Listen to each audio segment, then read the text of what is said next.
Olá, meu amigo, minha amiga. Aconteceram situações hoje aqui no Brasil que terão um efeito muito significativo nas coisas do mundo da política, no meio jurídico, criminal, para desespero daquilo que a gente chama de universo bolsonarista. Eu vou trazer para vocês os últimos acontecimentos, informações e algumas cenas para a gente conversar sobre o que aconteceu. Antes de mais nada, quero convidar você que está chegando nesse instante ao nosso portal e não nos conhecia, para que você venha fazer parte aqui do nosso portal. Se inscreva conosco, conheça também os nossos outros vídeos, compartilhe e não se esqueça, dê seu joinha, mande seu comentário e, se puder, se inscreva também no nosso clube de membros, tá legal? Então, vamos seguir em frente. A gente começando aqui com um fato, que se deu hoje, que foi o depoimento do ex-ministro, ex-juiz Sérgio Moro, em relação ao pedido de cassação da sua candidatura, portanto, do seu mandato de senador. A vida dele simplesmente só tem descido a ladeira desde que todas as situações que ele se envolveu durante a Operação Lava Jato vieram à tona. Muitas pessoas não sabem, mas o senador Sérgio Moro, ele não cometeu barberagens e situações absolutamente ilegais e desídias apenas no período da Operação Lava Jato, não. Ele já cometia essas barberagens lá atrás, quando surgiu uma operação para investigar escândalos que remetiam sobre remessas ilegais de dinheiro para o exterior, naquilo que ficou conhecido como o escândalo do Banestado. Graças às barberagens do senhor Sérgio Moro, todos os grandes criminosos de colarinho branco daquele período não perderam nem um centavo e ninguém respondeu criminalmente. A coisa se sucedeu depois na Operação Lava Jato. Para piorar tudo, ele se revelou sendo um político de quinta categoria quando ele aceitou trabalhar com quem? Com o senhor Jair Bolsonaro. Aí foi uma coisa absolutamente imperdoável. Logo aquele que se colocava numa condição de combater o crime e trabalhar com um criminoso que qualquer pessoa que tivesse um mínimo de cuidado, sabia que era a figura do ex-presidente da República e o clã que estava no seu entorno. Então, hoje a situação para ele foi muito complicada. Em depoimento, o Moro reclama de perseguição e evita responder perguntas de acusadores. Ações podem levar à cassação do mandato do senador, serão julgadas em janeiro pelo TRE do Paraná. Bom, depois do TRE do Paraná, ainda vai ter o julgamento no TSE. Ele vai lá se deparar lá com o ministro Alexandre de Moraes. O que vai acontecer? Vamos aguardar os acontecimentos, mas a situação para ele não está nada fácil. De todo modo, seria interessante o mundo progressista, a esquerda, já escolhendo já um nome, para disputar uma eventual eleição para senador, uma vez que a figura está ali com a condição de manter o seu mandato muito complicada, Bom, então essa é uma questão. Outra questão que aconteceu, Ex-senador Telmário Mota, preso por mandar matar a mãe da própria filha, é transferido para Roraima. Gente, aí por que eu pautei esse assunto? Porque esse senador que era um bolsonarista, fez campanha para o Bolsonaro, e hoje a pinta dele é essa aqui, ó. Rasparam a cabeça dele, enfim, deve ser alguma norma lá. Ele pediu para raspar a cabeça, Está lá nessa condição aqui de um preso, em função de um crime muito grave. Saindo de um careca do mal para o careca do bem, hoje o ministro Alexandre de Moraes ele fez uma palestra lá no Ministério Público Federal. E aí tem situações muito interessantes para comentar aqui com vocês. Em primeiro lugar, ele lembrou que durante 4 anos na gestão de Augusto Aras, ele nunca foi convidado para ir ao Ministério Público Federal. Ele usou até a expressão, foi colocado numa espécie de exílio.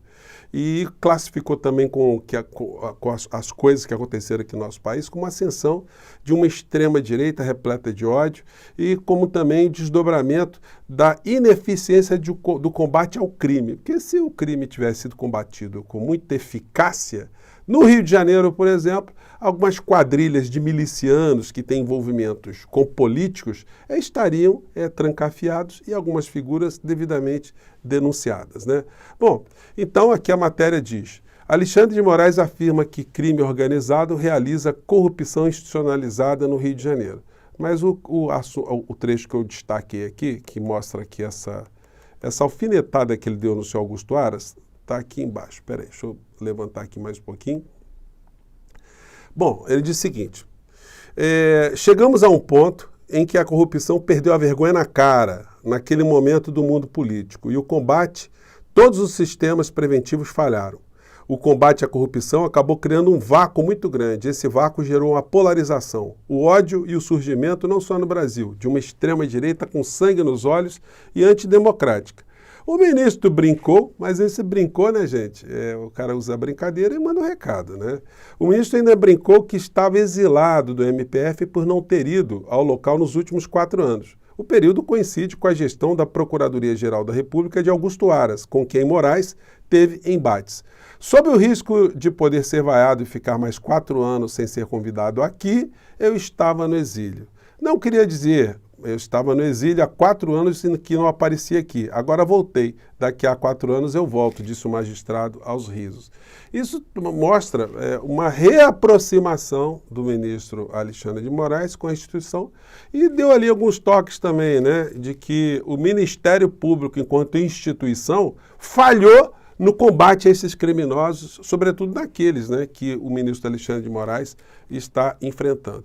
Um dos sintomas é essa situação aqui também, que está na Carta Capital de hoje. Mendonça livra Bolsonaro de investigação sobre interferência indevida no IPHAN. No centro da denúncia estava suspeita de agir para atender interesses de aliados como o empresário Luciano Hang. A história foi a seguinte, né? O Bolsonaro, quando soube que o Luciano Hang estava querendo construir uma daquelas lojas dele lá, teve um problema com o Instituto de Patrimônio Histórico, né, e Ambiental, e teve ali a licença com algum tipo de obstáculo. E aí o Bolsonaro se jaquitou, né, de fazer uma pressão e demitiu todo mundo e conseguiu a aprovação lá para o Luciano Hang. Aí o Randolfo Rodrigues entrou com uma representação contra ele, e aí o senhor Augusto Aras disse o seguinte: aliás, isso aqui foi a frase do Bolsonaro: chegou o IPHAN e interditou a obra. Liguei para o ministro da pasta e: que trem é esse? Porque não sou inteligente como os meus ministros. O que é IPHAN? Explicaram para mim. Tomei conhecimento. Ripei todo mundo do IPHAN. Botei outro cara lá, disse então o então presidente. No ano passado, a PGR se manifestou pelo arquivamento da apuração. À época, Augusto Aras argumentou que o discurso de Bolsonaro não destoava de sua ordinária concepção do mundo com a qual conquistou o eleitorado. O presidente jamais escondeu que adota uma política pública que objetiva desburocratizar as atividades empresariais, de modo que sua conduta foi coerente, concordando-se ou não ao exigir a mesma postura da presidente do IPHAN, acrescentou então o PGR. Mas que coisa absurda, nojenta do senhor Augusto Aras, né? É como um criminoso que é apanhado em alguma situação, ele poderia justificar as joias, né, que o Bolsonaro surrupiou. Olha, o presidente da República, ele nunca foi uma pessoa que conseguiu separar o patrimônio público do privado. Então, quando ele surrupia joias, é porque o eleitorado dele sabia que ele é um reles ladrão. É mais ou menos isso que o senhor Augusto Aras está querendo convencer a humanidade, né? E, no caso específico, ele encontrou o senhor André Mendonça, que fez essa situação aí de mandar para o arquivo mais uma imputação concreta de um dos incontáveis crimes que Bolsonaro cometeu. Bom, ele fez uma postagem aqui, aliás, essa aqui é do Dudu Bananinha. Viúva e as 2 filhas acompanham o ato no local. Bolsonaro pede 1 minuto de silêncio pela morte do Clezão. Nossa Senhora, como é um homem preocupado com a vida humana, né? Quanta empatia, né? Sem comentários, né? O genocídio que foi cometido aqui no nosso país não fez com que a criatura derramasse uma lágrima. Ele e o clã todo desses criminosos. No entanto, agora estão muito solidários aí com a figura do senhor Clezão. Bom, e aí, gente, a gente mudando aqui de assunto, entrando aqui para as pautas internacionais. Presidente Lula, não queremos guerra, diz Lula sobre Venezuela anexar Essequibo. Então, hoje o encontro, né, dos chefes de Estado aqui do Mercosul, da cúpula do Mercosul, vai estabelecer uma carta conjunta propondo ali que as situações sejam sempre alcançadas através da paz, do diálogo, enfim, que a posição do Brasil é o que está na nossa Constituição. E certamente não vai acontecer um conflito de maiores proporções, não, porque não há a menor condição que isso aconteça. Tem uma questão interna na Venezuela, isso vai competir em muitas situações, né? Tem outros assuntos internacionais, gente, eu queria trazer aqui para vocês. Essa coluna aqui, antes de entrar num assunto particular aqui do Rio, tem essa coluna aqui do Guga Chakra, né? Onde ele levanta algumas questões que estão saindo lentamente do noticiário, né? Deixa eu diminuir isso aqui. Que é a questão da guerra, né? Do conflito envolvendo Israel e o Hamas. É assim que a coisa está sendo apresentada. Só que isso está indo muito além, né? Em dado momento aqui na coluna dele, ele nos lembra, a questão não é o direito dos israelenses se defenderem dos terroristas do Hamas, e sim se essa estratégia que provoca milhares de mortes de inocentes é correta. A imagem israelense está desgastada em grande parte do mundo, especialmente entre os jovens.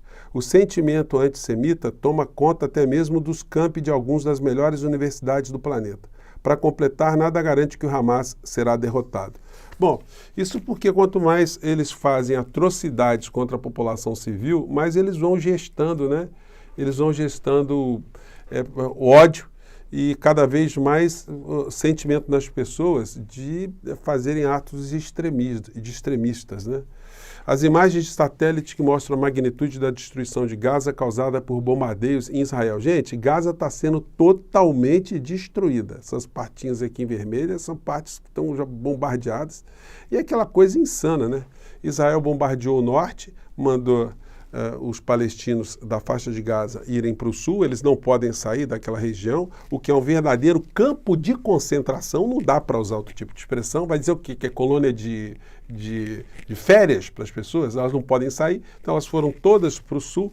Está tendo problema sanitário, problema de falta de alimento, as pessoas para irem no banheiro, vocês imaginem só, tem que ficar horas na fila para poder ir no banheiro, não tem esgoto, está tudo destruído lá, essas pessoas não têm para onde ir, estão recebendo bombas na cabeça. Como a grande mídia no planeta ela é muito alinhada com os interesses dos Estados Unidos, Israel e o Ocidente de uma maneira geral, esse genocídio, esse massacre que está acontecendo ali, está sofrendo ali um esquecimento da mídia, está colocando esse assunto cada vez mais para trás. Isso aqui, gente, é uma imagem que hoje está em todos os lugares, né, das pessoas ali na faixa de Gaza fazendo filas, uma aglomeração gigantesca para conseguir alguma coisa, conseguir ali comida, conseguir água. Gente, é um negócio impressionante. Como é que a gente vai dizer que essas pessoas aqui não estão no campo de concentração? Hoje as cenas são essas aqui, ó, na parte que não era para ser bombardeada, que eles mandaram as pessoas irem para o sul, né, na faixa de Gaza, mas agora estão mandando isso aqui, ó, lá para onde eles mandaram as pessoas irem.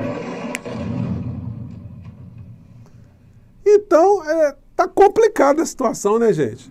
Eu disse para vocês aqui, existe uma questão que raramente alguém tem falado, que é a questão envolvendo o interesse de Israel de se apoderar ali de toda a energia, todo o petróleo e gás que tem no litoral em frente à faixa de Gaza. Então, enquanto a gente tiver espaços democráticos no mundo, nós temos que levantar essas questões, temos que denunciar, porque o sofrimento de alguém, uma injustiça contra alguém em alguma parte do mundo, é um sofrimento para todo mundo, né? Como diria Martin Luther King. Bom, e aí saindo lá da situação lá de fora para a nossa situação aqui dentro, no Brasil, índices de furtos e roubos disparam em Copacabana, que vive rotina de cenas de violência. Gente, não vai acabar roubo e furto no Brasil, em nenhuma cidade, nunca, enquanto nós não tivermos um país que consiga trazer justiça social para a maior parte da população. E uma população, de uma maneira geral, que tenha habitação, tenha escola, tenha emprego, tenha educação, tenha previdência, tenha os direitos humanos básicos, vai delinquir por quê? Por que a gente não vê esse tipo de delinquência na Noruega, na Suécia, na Alemanha? É porque eles têm polícia, eles têm leis muito duras, ou porque não existe o surgimento de bolsões, de miseráveis que se convertem para numa situação de crime num passe de mágicas? Bom, é só a gente analisar que a violência ela é uma constante em todos os países onde há uma grande desigualdade social, onde há um grande abismo social, onde imensas parcelas das populações não têm acesso a direitos humanos elementares. Então, enquanto a gente não enfrentar isso na raiz, nós vamos o tempo todo ficar só cuidando das questões cosméticas, achando que tudo é polícia, tudo é arma, e enfim, nós vamos transformar o Brasil num imenso país repleto de faixas de Gazas, né? Com pessoas confinadas que não podem passar de um lado para o outro porque elas representariam um perigo para as pessoas do lado, né? Que estão do outro lado. Bom, gente, eu fico por aqui mais uma vez, um grande abraço. Os fatos mostram que as filas estão andando, tá bom? E o ministro Alexandre de Moraes vai ter mais aparições por aí, com certeza, no Ministério Público Federal. Até o próximo encontro. Tchau.